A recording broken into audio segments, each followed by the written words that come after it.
Hello, hello, hello, hello, hello.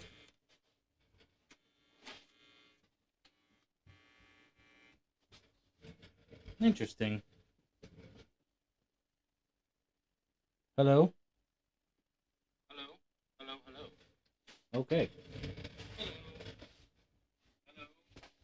Thank you for bearing with us for this silent act. Let me go ahead and get you caught up with what we've got going on here today. Hello. We have some packages that we opened. Now that you can hear me, it's a lightsaber. Hacha! Just kidding. This is new LED lighting. It's a stand. So that's what we've got going on here. It's a pretty decent size. This is the cord that comes with it. So it's not the ideal, the longest cord.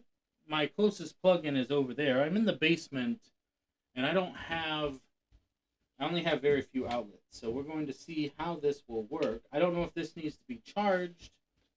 Let me go ahead and plug it in for you.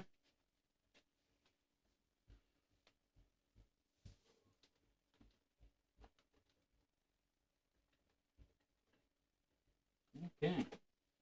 Now it does come with a remote. Now, one of the things that I don't like about a lot of these things is that they don't give you options of versatility. It's a pretty decent light stand, but I don't know what I want to do with it or how it'll work. Obviously, it'll have to stay over here. My idea was to put it behind me here to splash some light behind me. So when I'm sitting here, you get this like glow effect from behind, which theoretically could work depending on what I'm doing. Gotta pull the tab out, I think.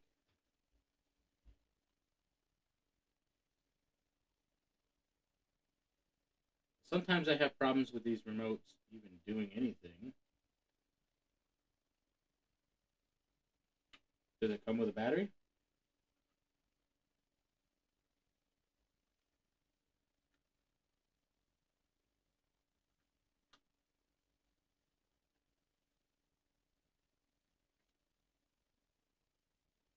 I don't even know if this thing works. So the question is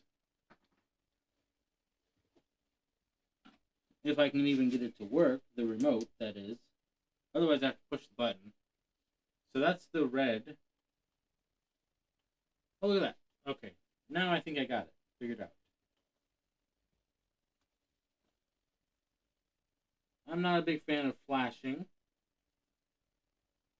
Not sure what the meteor is.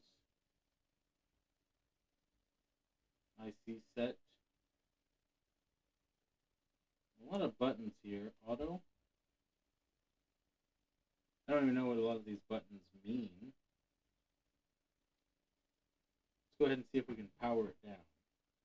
Okay, power is off, power is on. I don't want it to flash. I just want it to stay a solid color.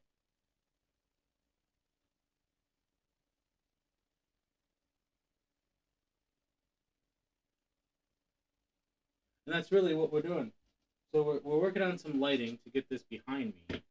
But I don't like the flash, and here's why. I mean, it's not bad for some videos, but for this effect, it's not going to work for me. Because I don't want to draw attention away from myself. I just want some aesthetic in the background. Because right now, it's just a flat background with a lot of shadows. When that lights up, though, it gets some pretty cool splash going, and that's fine. I don't want it to do that.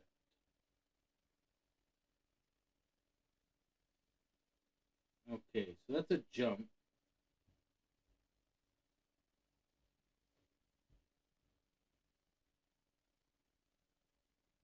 So that changes the white. That changes the brightness.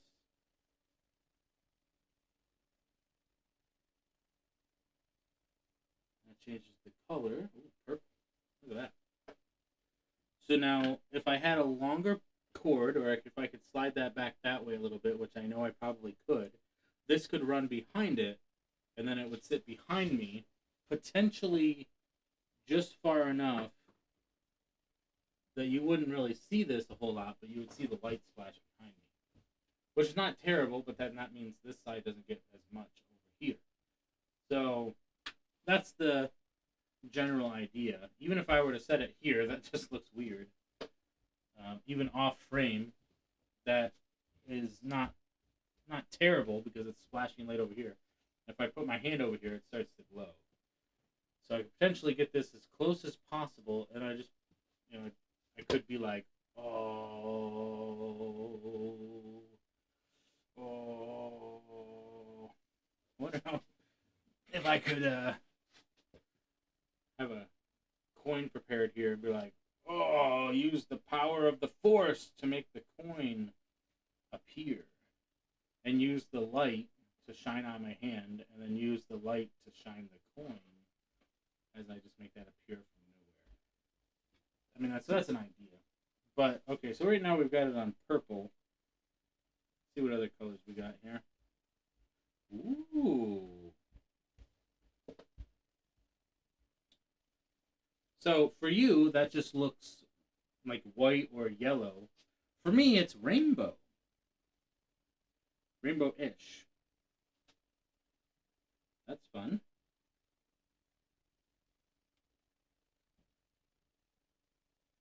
Okay, that's the one right there. It doesn't pick up so well on the rainbow lightsaber. It's all the colors, but that doesn't. I mean, you can kind of see as it goes down, the colors are changing as it's the brightness of it. Let's see if I turn the brightness down if you can actually see the colors.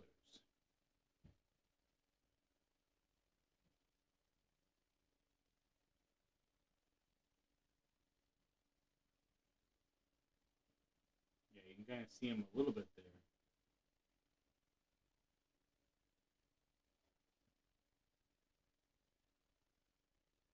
Oh, that's fun. But again, there's movement to it that I'm not really a fan of.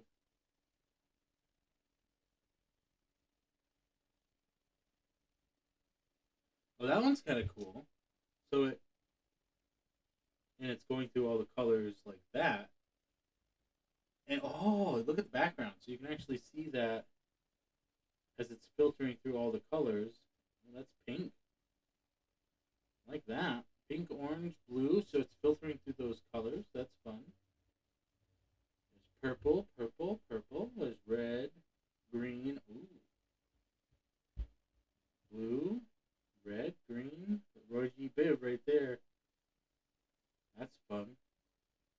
I like that. Orange all the way down. Green all the way down. And so it just lights up that color. Blue. And it's like more elongated. And then it just keeps cycling through the colors. There's purple. So that's kind of fun. It's a little bright for me, as it is. I don't know if it'll go down. What do these ones do?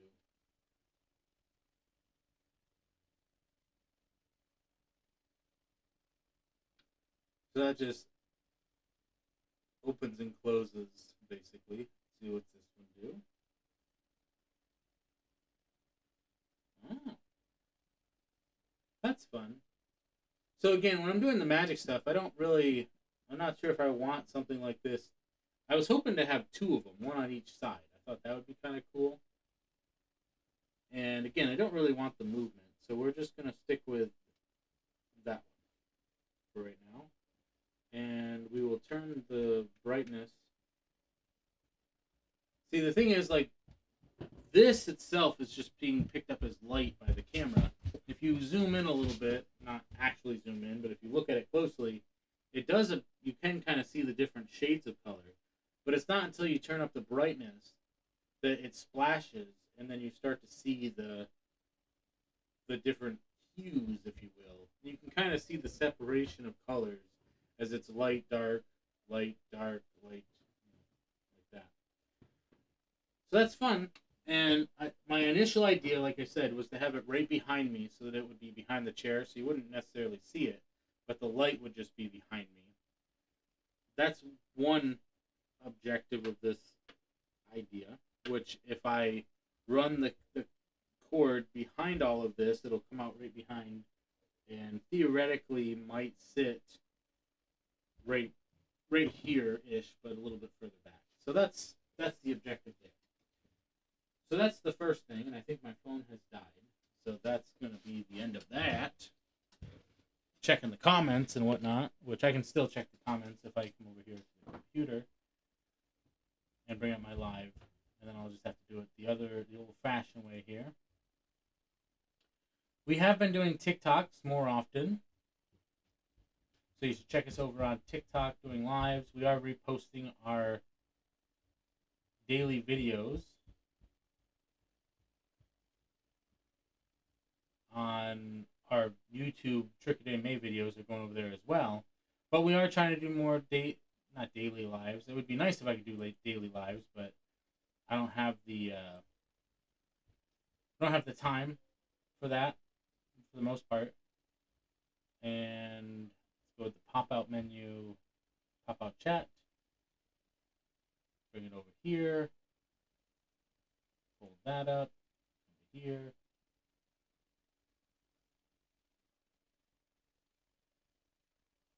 There. Okay, so now we have the chat. So just in case you guys want to jump into the chat, the light is behind me. It is shining a little bit too much. So let's go ahead and turn the brightness down, because I don't want there to be like a little glare or anything. But that does separate me from the background. That's kind of the point, is that I want that light to shine back. Like, you could have a hair light over top of you to kind of give you a little bit of this. But it's about creating depth. That's the point. Your lighting should create depth for people, because we don't necessarily see in 3D. Our brains create 3D because all of the information is being pushed into our retinas, and it's just an image. But it's because of the lighting that we affect, whether it be outside lighting or inside lighting, we create this depth barrier because of shadows. That's why light and dark is so important, and that's why colors are so important. For one, we don't see colors the way that we think we see colors, but that's a whole other conversation. Really, the big point is that lighting is so important because it creates this barrier between you and what's in the back. There are people who have backdrops on YouTube that are so good that people think that they're green screen, but they go there and they're like, "Oh, this is real," you know. So there's some reality to that there. And I say reality in the sense of like the actual word, like reality to fantasy. When you're doing a video like this is all real stuff. This is my magic stuff. And what I want on the shelves is I want a good display of things that you will find aesthetically pleasing, but then I want magic that I can readily have available if I want to do some magic. Over here, I've got to catalog these boxes so that I know what kind of magic I actually have, because there are things over there I haven't even got into yet. I believe they were open initially, but I haven't started learning them. So that's the ultimate goal after the Trick or Day May, is we will be doing we're going to be focusing some of our videos on organizing our studio space and our magic space. Now we're going to get into opening up some cards, because we talked about lighting. Now we're going to talk about cards. This box is from Card Mechanic. If you're familiar with Card Mechanic, we've been following him for quite some time. And what we have in here, oh, gorgeous, are some brand new cards that just went through Kickstarter. This was my first Kickstarter of the year. I like to do at least one a quarter, so I need to get on my second one, because we're in the second quarter now. This is my first quarter Kickstarter, and it's purple, and it's from Card Mechanic. So if you're familiar, then you know exactly what we've got going on in here. These are the brand new V2 in purple wrapping paper. I love it. Oh, there's some hair in there too. Thank you. I appreciate that. Is that wolf hair?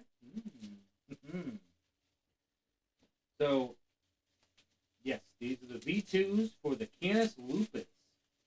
These are I still have an unopened pack of Canis Lupus, but the open pack that I have is completely worn out, and I can barely even use them. So I did get another pack of Canis Lupus so I can open them and compare them. And then I do have the gorgeous Canis Lupus V2s. And we did end up getting multiple packs of them. So we got to stay hip with the times. We have 3 of these, and we've got another V1 over here.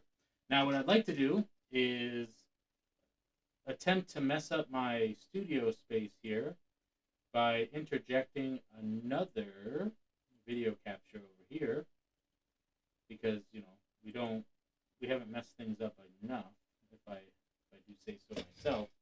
We have our second camera, so we do want to get this activated here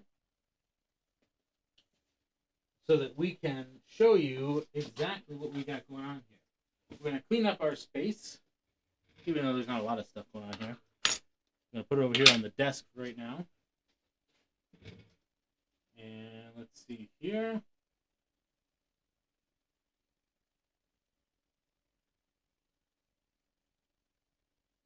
Now you can clearly see all of the trash that we just put over there next to us. Ha-cha. You get the real scoop here. Okay, so we're going to do some OBS magic here, where we're going to zoom in. Oh, that's not working.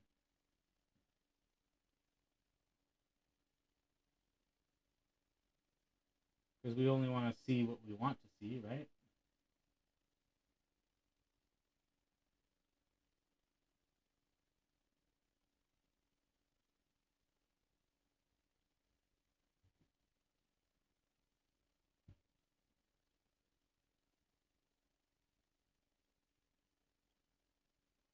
Okay, so we got our 2 cameras set up, one over top of the other now.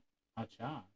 Now, of course, if I really want to get fancy, what I would do is I would put this one up here, like this. Now we're talking. Now you're getting some image on image here. Yeah. So that's just a quick little thing that you can do with OBS. Now, typically you could have that set up. Now, I have my Stream Deck over here, but for some reason it's not letting me sync with my OBS, so I do have to still figure that out. Now, I could theoretically turn this table and still stay facing the camera, but then I can place this table in such a way that it will be lined up with my camera. Oh, ho! Now it's even more magical, even though I'm like kind of turned this way. That's perfectly fine.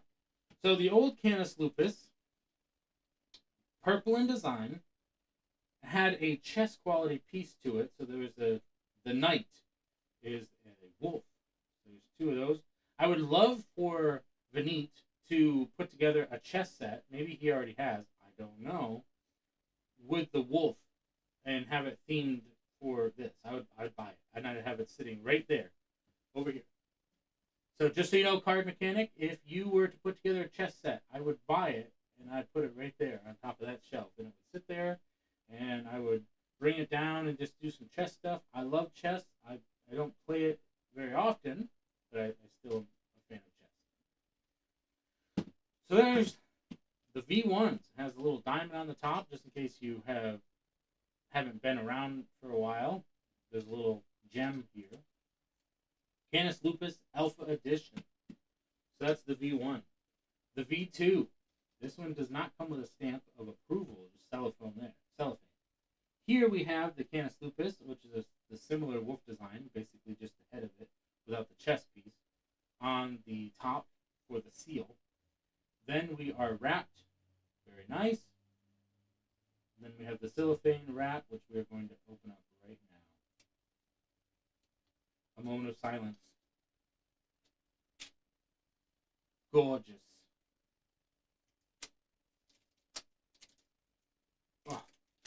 Nice and tight. Like I said, we're going to clean up this garbage. We do have our garbage can over there, but it's just easier right now to just set it there. Okay, on the side, luxury means to live free of conventions and expectations. You're getting this live. Produced by Vineet. Canis Lupus Playing Cards, Alpha Lux Edition. Gorgeous. Now, sometimes we like to preserve the seal, but that doesn't always work out for us. So do we have a tool?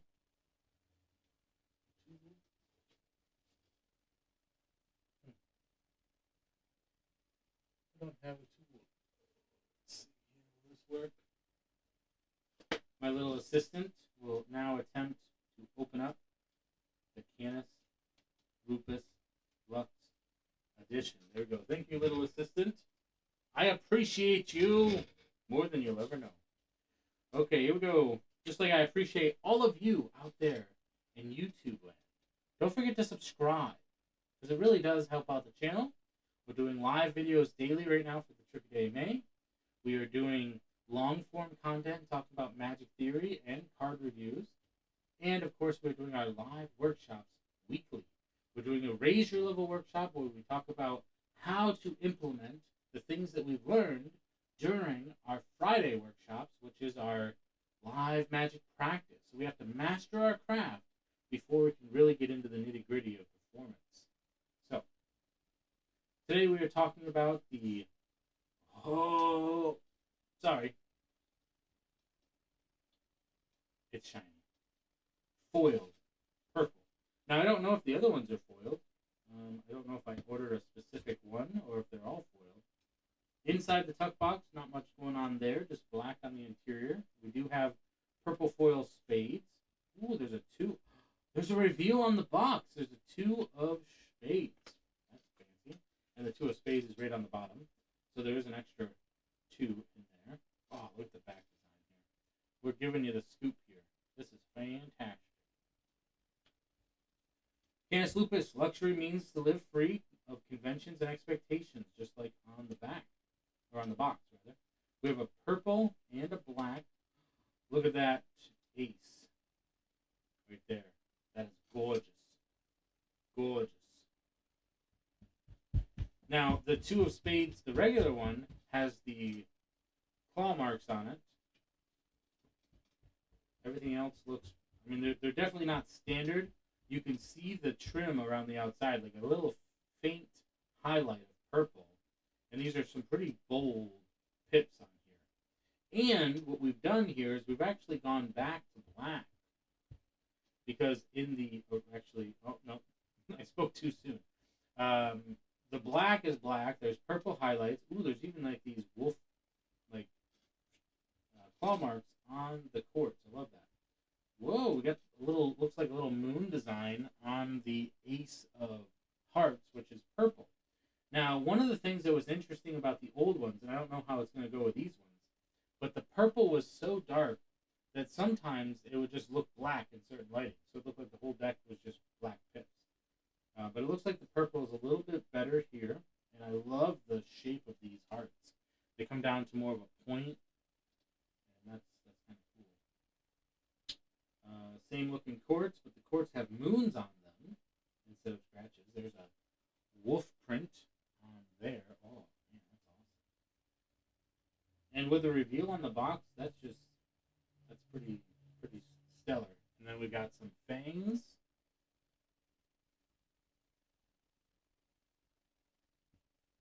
Okay. Now, I don't know if there's any other special things here, but we do have the two of spades as an extra card. Plus, we have the jokers, and then we have our Canis Lupus Alpha Lux advert card, which is something that we could certainly put on display. I think that'd be kind of fun. We do have the foil on the sides. Very shiny. That's cool. Anything fancy going on with that? Sometimes you get like little pictures or something. Nope, nothing going on there. That'd be fun. Gorgeous. Now, something to keep in mind that has always been a thing is that having the extra foil ink, and again, I don't know if the other ones are like this. I'll have to double check. But it makes the card slightly heavier than normal, and it looks like that we're getting a little bit of like scratch. So over time, it's going to get scratched, which is fine. Now, just thinking about the things that we could do here, we've got the extra two. Oh, sorry, the extra two.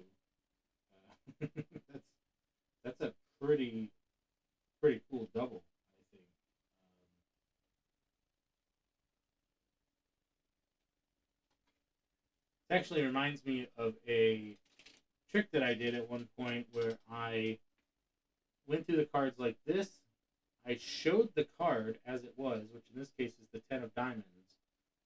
And then I just did this, came back, and then showed the card, in this case, like the 2 here. And then I went through the cards 1, 2, and 3. Now, obviously, these are all in order, so you expect the 10 of diamonds. But it was just a short video that I did where I was just playing around with the idea of exposure, which basically, not light exposure or anything like that, but basically like go through the cards, not exposure was the wrong word, actually like of perception, right? Because when you look at these, we're gonna get rid of the close up here for a second. How do I?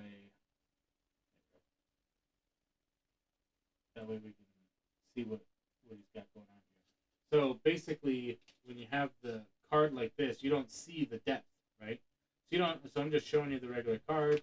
Then I'm dropping as I come back down, and then when I come back up, I show you the king. But then when I show you the top cards, it's not that card because I had a bigger pile. Like I had like 10, maybe 10 cards in that pile, but you don't ever see that. And it was a fooler, interestingly enough.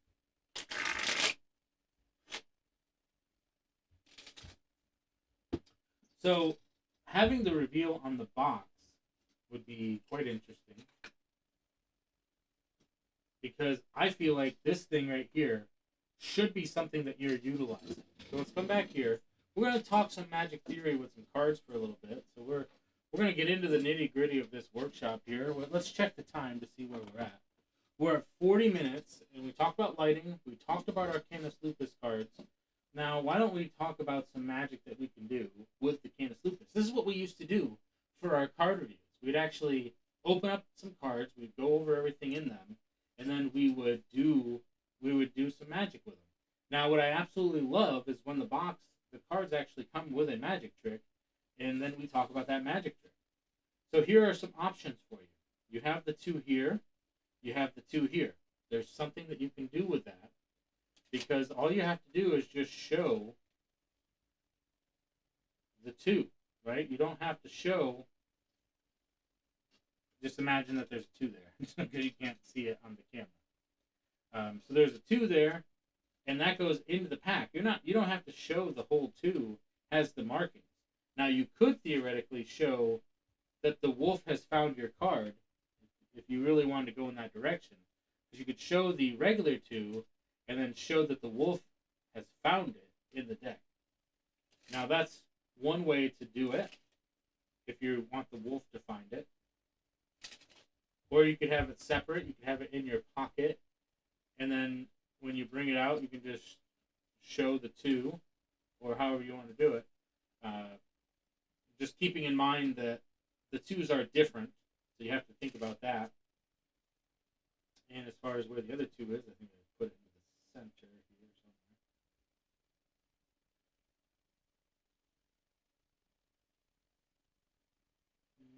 Oh, it's still on top. It sticks in pretty good there. So we're going to mix up the cards because we do, in fact, want to get a good mix in here.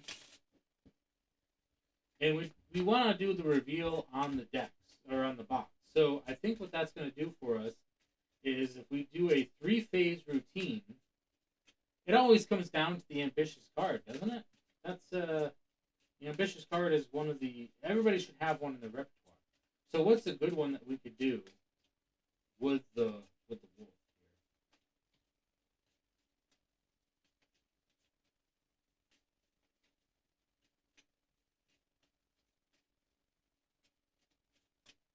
And here's always my idea. I always like to have a face-up card at the bottom, so that will be our second 2. And then we're just going to do a quick ambitious card, and we'll go through the deck, and we'll stop about halfway. That right there looks good. That's going to give us the 2 of spades. You guessed it. That was pretty quick there, wasn't it? And we're going to take the 2 of spades right here back into the center. You can clearly see it there as it will now disappear. And of course, it's not on the top, not in the hand. With a little bit of magic, it will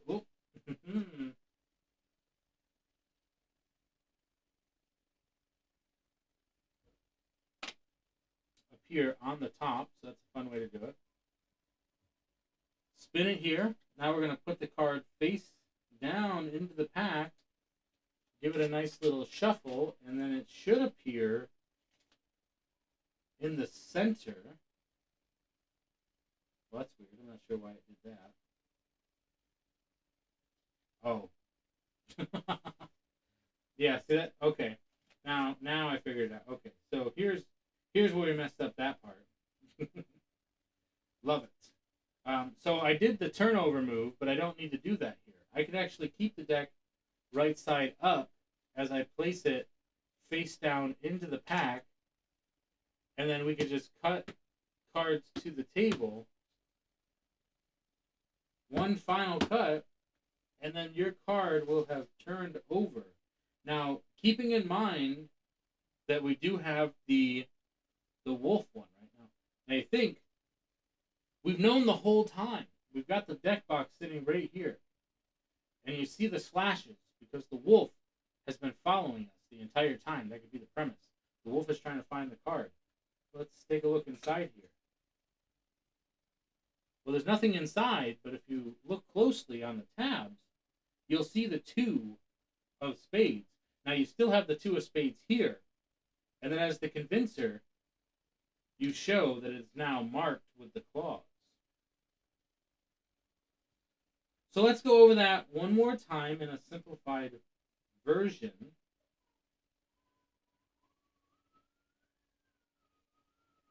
And you can do this. See, what I really love about this is that that 2 is, I'm not going to expose that. So you can do this with any deck as long as you just get a secondary card from anywhere. Have the 2, the mark 2, you can mark it with a pen or whatever. Put that second from the bottom face up so that you can show the bottom card. Now you're going to do a control, whether that be a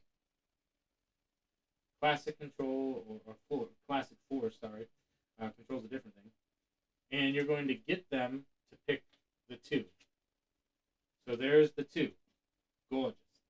Now you're going to do any sort of secondary move that you want to do to get that card back to the top. Once you've controlled the card back to the top, you can show that it's not on the top, it's not on the bottom. We have the jacks on the top and the bottom.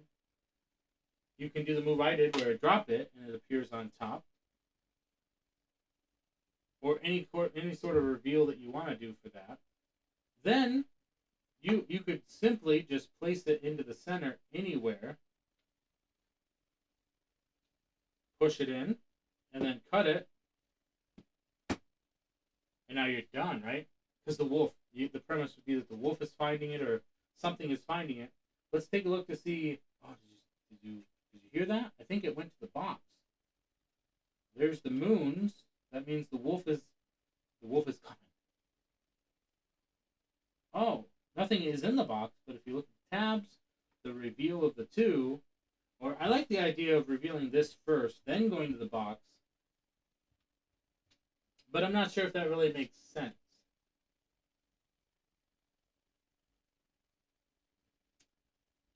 Because I feel like the reveal to the box, there doesn't have to be a card there. But if you've already exposed the 2 here, then what's the point of going to the box? Oh, maybe the wolf is in the box. Maybe that's what it is. Maybe the wolf, you say, okay, we got the deck out, and then we're going to close the box here. The wolf is in the box. We're going to leave the wolf right there for a second. We do the whole thing where we do the ambitious card. The card ends up face up in the pack, but you're not revealing anything there yet. I think the wolf is ready to come out. There are the moons. Wait a second. The 2 of spades, there's nothing in the box.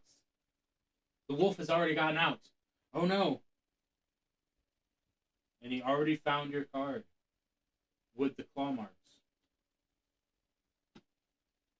I think that could work, and I think you could do that with almost anything, because you could probably on any box you could just write the, you just draw, because they're usually white tabs, so you could potentially just draw your reveal on there, get a double card, mark one of them with something, and then that's a beautiful way to go.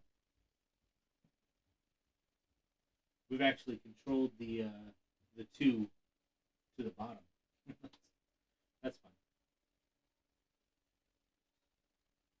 Okay, so I think that's some good Magic theory for you. Now, typically this is where we would end the card review videos, but since we are still doing, and the other one's on top, is there anything else about these that's interesting? Let's take a look. See here.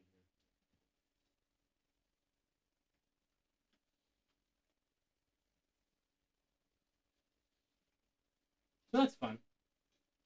Let's take a look at the time.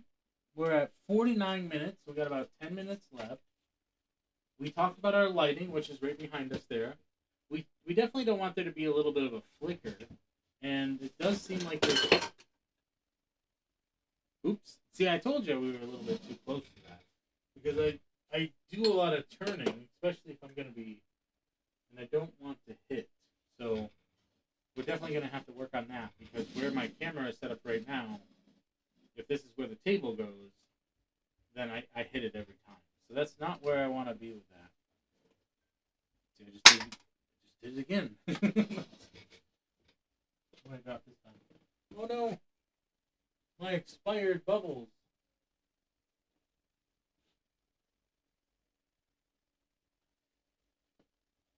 Which means there's something missing from my expired bubbles. We'll have to find that in a second. I don't know where it's at. Hopefully it's... Okay. Well, there's that. Okay, so the Canis Lupus Alpha Lux Editions gets a grade of A+ for me. I'm biased, though, because I absolutely love them. Fascinating. Not sure if that was intended that way, or if there's just something about it. Let's see. Let's try it again.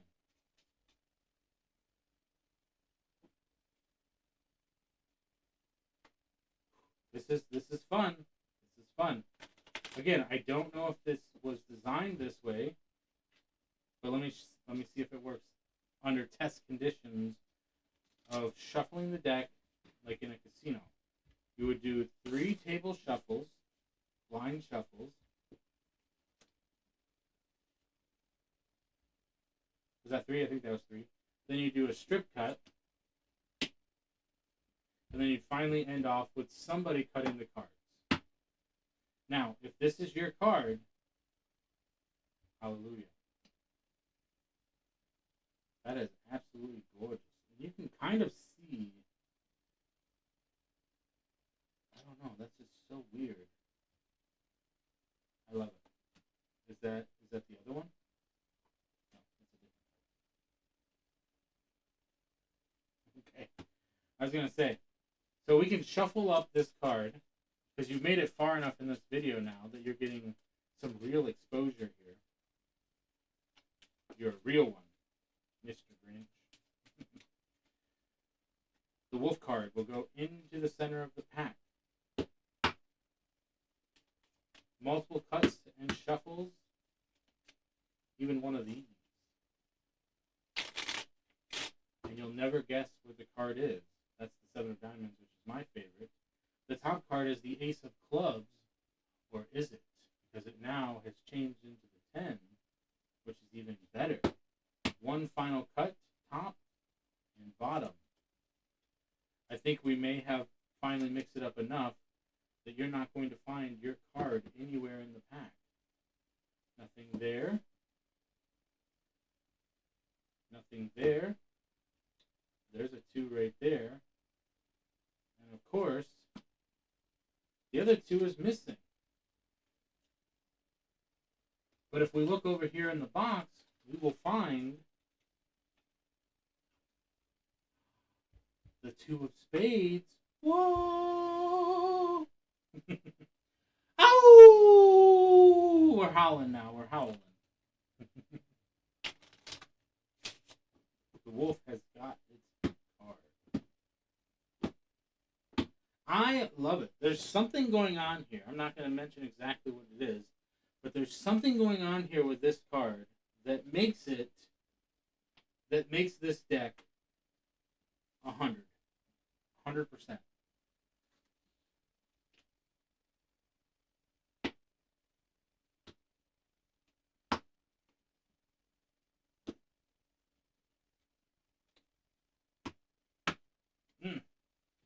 I love it. Now the question is, what is it? That's the real question. I mean, you couldn't possibly fathom the power of the four. The four. We're going to take the four, and we're going to bring it over to here, and you're just not going to believe it. You're not going to believe it. It's the two. Oh, man. That is awesome. So, kudos to Card Mechanic. Benny, you have made something absolutely magical, absolutely stellar, absolutely mystical with the Alpha Lux edition. I absolutely love them. I have no idea if I'll have to check my Kickstarter to see if I got. I don't think they all should be foiled, and I would think that they're. Oh, okay. So I opened up the purple stamp, which is the foil one, and then I have two regular ones. So there we have it. Now we will be doing our. Well, we've already done day number 12. So we'll go ahead and we will put together a video for day number 13. The wolf. The wolf pack here. This will be a lot of fun with this ambitious card idea. And I think we should be about an hour. Well, we got 56 minutes, so that's okay. We still have 4 minutes here. I like these things to run for about an hour. We got mail. There are 3 people currently watching, so I really do appreciate that. Thank you, everybody, for tuning in to what we have going on here on the channel.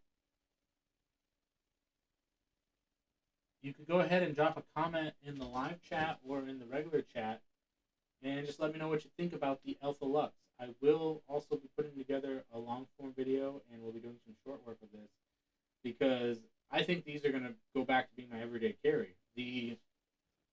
Like I said, I have 2 packs of the Alpha edition, the originals, and I wore through my primary pack so much that it's just, like, I don't know if there's any recovery for it, and I haven't wanted to open up the second one, so now I can get back into using those. But this, now I have this. This is definitely going to be my studio version because I won't carry this. And if Vinny is still doing Card Mechanic, if he's still doing he does sponsored giveaways, which we have a sponsored giveaway on the channel as well for Maximum Entertainment 2.0 right here. We already have the second book. All we need is donations so that we can start giving those away, and we'll give them away as long as they're in print. But on his channel, you could actually buy a deck. You could do a sponsored deck giveaway. So if he's still doing that, maybe we'll get back into doing that, and that way people can get these in their hands because these are phenomenal. I absolutely love them. Thank you, Vanit, for sharing your vision with the world. Absolutely love it. So we're back down to one person, one that's probably just me. I scared people away, that's pretty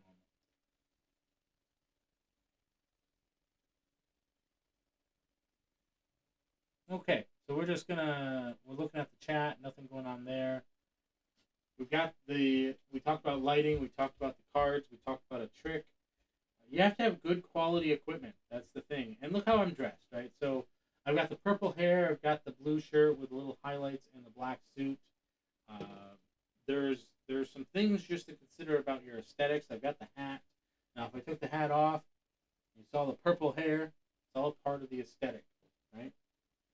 Now, the idea behind all of this is you want to look good, you want to look fresh. I have a darker appearance, and this is for more of my. Well, I'll be honest. Rather, I bought this suit specifically because my wife dresses in black more often than not. She prefers moon, stars, that type of aesthetic. So for me, I bought the black suit so that I could complement what she wears with what I wear. So that's the general idea and purpose. But this is actually my secondary favorite suit, which goes into I was trying to build it, but I got away from it because it is way too hot. So I might have to think of something else, figure out a different way to make that work. So I was putting together my magically mad hatter outfit, which was pleather, shiny pleather. Now the jacket I kept buying, I have two of them, were way too small, unfortunately.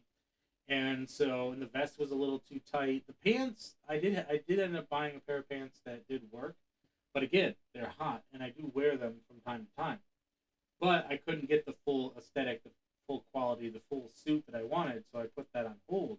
But that's my Mad Hatter, and a lot of people seem to be resonating with that persona that I enjoy. I especially start to do it more during Halloween time, and I basically just do I spam the Mad Hatter.